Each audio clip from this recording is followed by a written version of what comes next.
Hey everyone, how's it going? My name is Richard and welcome back to a weekly Watchlist video sponsored by MarketSmith.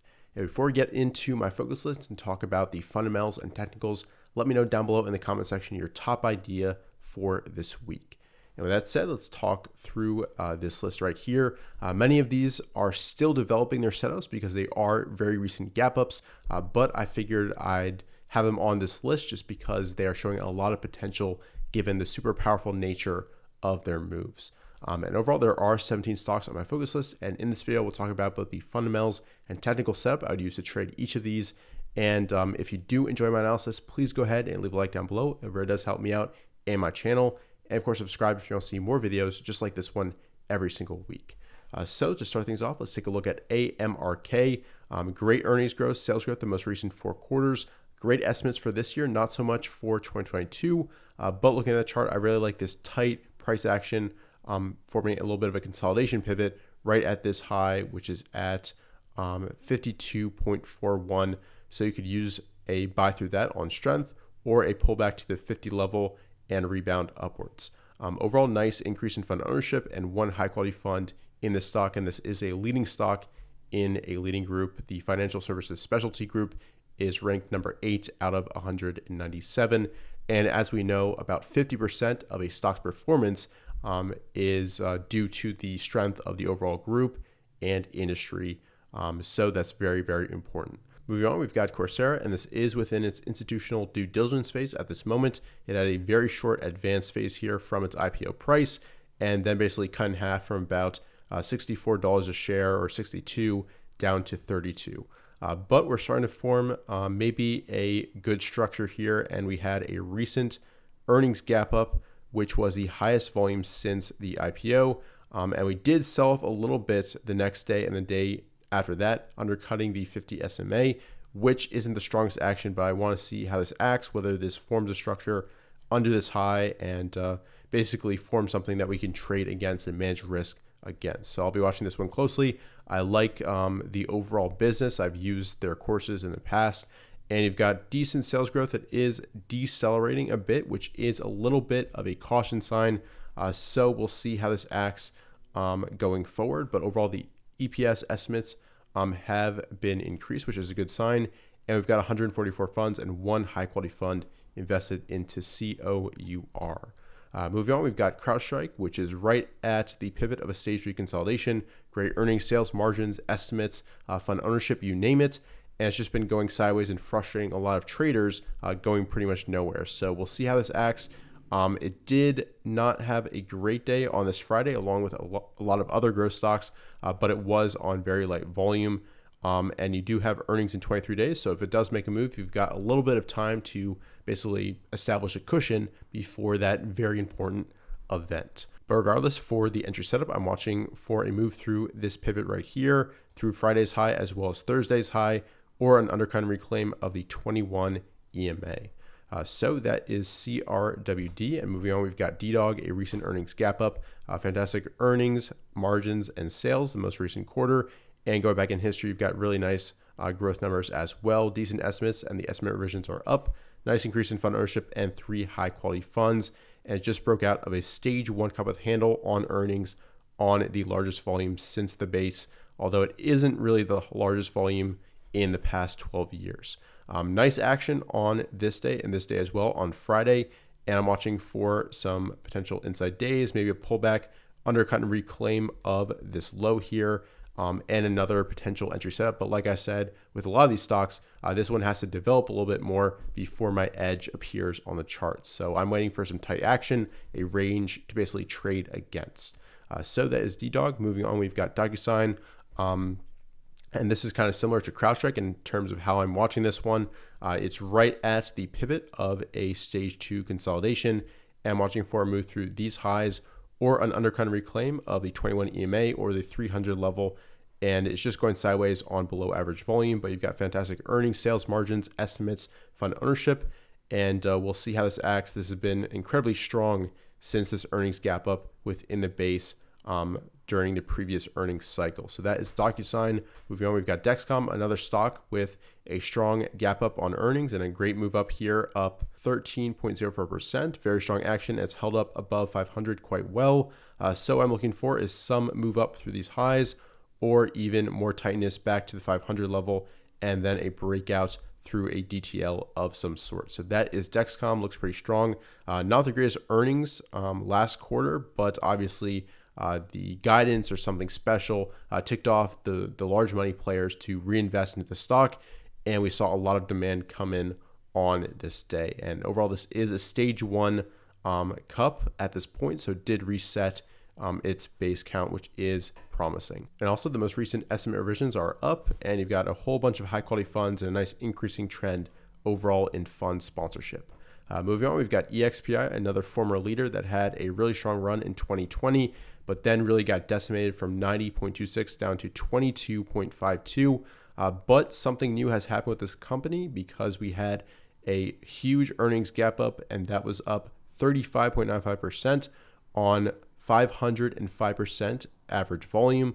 And you've got the largest volume basically ever, I believe, with the stock, and then some fall through the next day, and then decent action on Friday, not terribly strong, but also holding up as well when a lot of growth stocks got hit and saw some distribution late in the day. So obviously this is short-term extended here. I want to see some type of pullback, maybe to this low right here. And then, as I said, with Dexcom, a breakthrough, a DTL of some sort, managing risk at the lows of this swing low. But this looks really powerful, and we'll see if this can fall through and make its way towards all-time highs. Unfortunately, there is a lot of overhead supply with this one.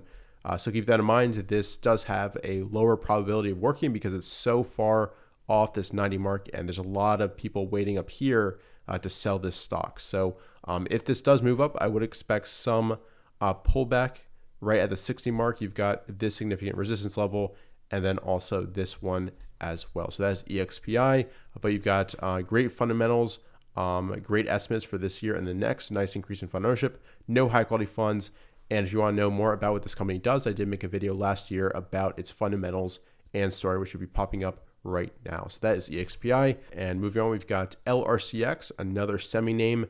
And these companies have been doing incredibly well. We saw a lot of breakouts like SITM last week. AMAT is due to report earnings. I'll be watching that as well this week. But overall, you got really nice earnings, sales margins in the most recent 4 quarters. Great estimates as well. Nice increase in fund ownership and a whole bunch of high quality funds. And it's right near the top of a stage 2C flat base.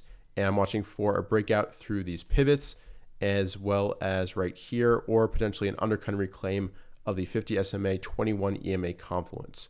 But we'll see how this acts. It is pulling back and potentially starting a handle here.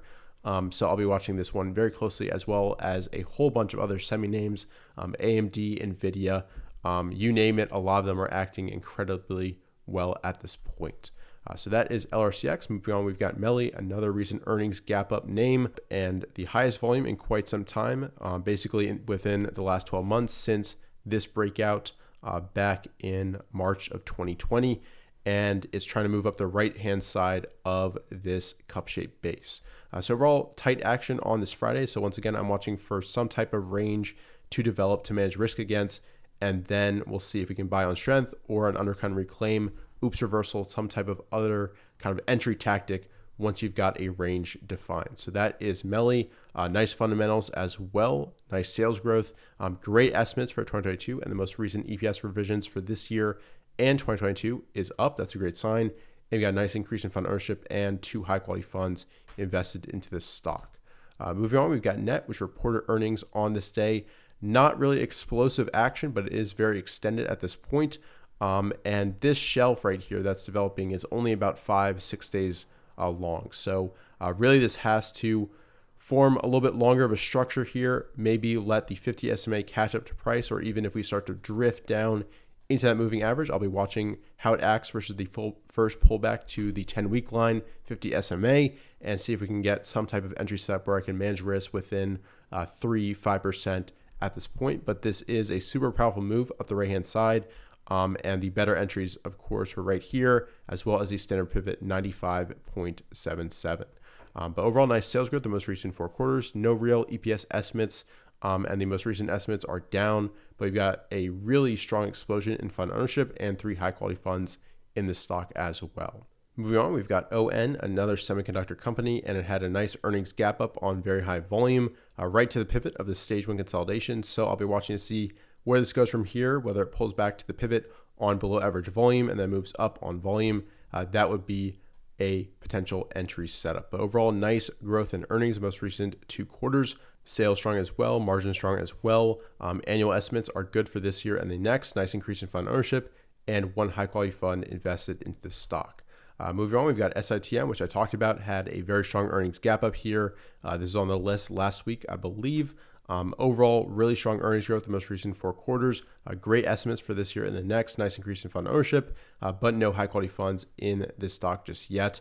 And once again, I really have to wait for my edge to appear on the charts and some type of structure to appear before I would consider buying the stock. But the more aggressive traders could buy using this high as a potential pivot, and we'll see how it acts against the 200 level. So that is SITM. And moving on, we've got Snap, which has been frustrating a lot of people, just going sideways and not the greatest action on Friday, a downside reversal, although it was on very low volume. So I do want to see a recovery and for it to hold 75 next week and eventually break out above these highs as well as the 79.18 pivot. So that is Snap. Great earnings sales margins the most recent 4 quarters. Estimates are up in terms of annual EPS. Nice fund ownership increases as well, and 4 high quality funds invested into the stock. Moving on, we've got Snow, another stock trying to form out its institutional due diligence phase at this point. It has had trouble with this 275 pivot, and I actually let this go. I had a position start on this day off the 200-day moving average. Very low risk here right in the morning, but I did let it go on this day. I didn't like the gap down and how it's acting because the expectation after this day was really that this would take off and challenge 300, actually try to trend higher towards this number and towards this point of resistance, but instead we kind of had a gap down out of nowhere. So once again, I'll be watching to see how this acts near this pivot right here, and if it forms another entry setup, that's what I'll be looking for. But you've got nice sales growth the most recent 4 quarters. Estimate revisions are up, nice increase in fund ownership, and 3 high quality funds in this stock as well. Moving on, we've got SQ, which had the highest volume ever on this day after earnings on the 2nd here. Great earnings sales margins the most recent 4 quarters. Great estimates for this year and the next. Nice increase in fund ownership and a whole bunch of high quality funds as it's right near the top of the stage 1 consolidation. Now we did have a little bit of a breakout failure on this Thursday and Friday. So I want to see it tighten once again and maybe even have a shakeout down to this loss area here, stop a lot of people out who bought the standard breakout, and then basically start to move up towards these all-time highs. That would be the ideal scenario, but we'll see what happens. And if this presents a buy point, I'll be watching this one closely because this volume really caught my eye that morning, but I was a little bit too late to buy through this pivot. So that is SQ. And moving on, we've got ZI, which also frustrated a lot of people on this bar. And this is a very tough stock to trade.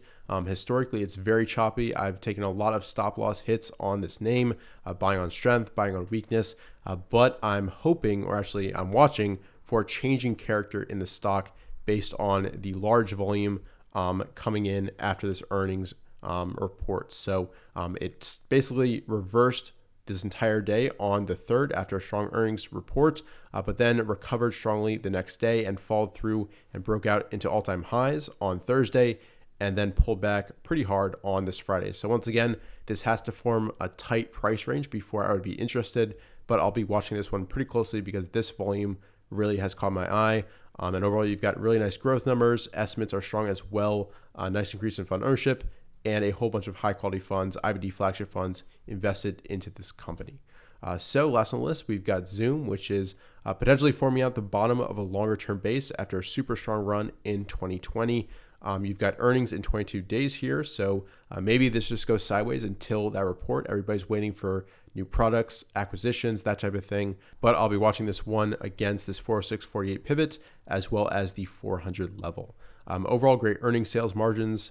Estimates are up, the most recent increases, which is pretty good. A nice increase in fund ownership and one high quality fund invested into this stock.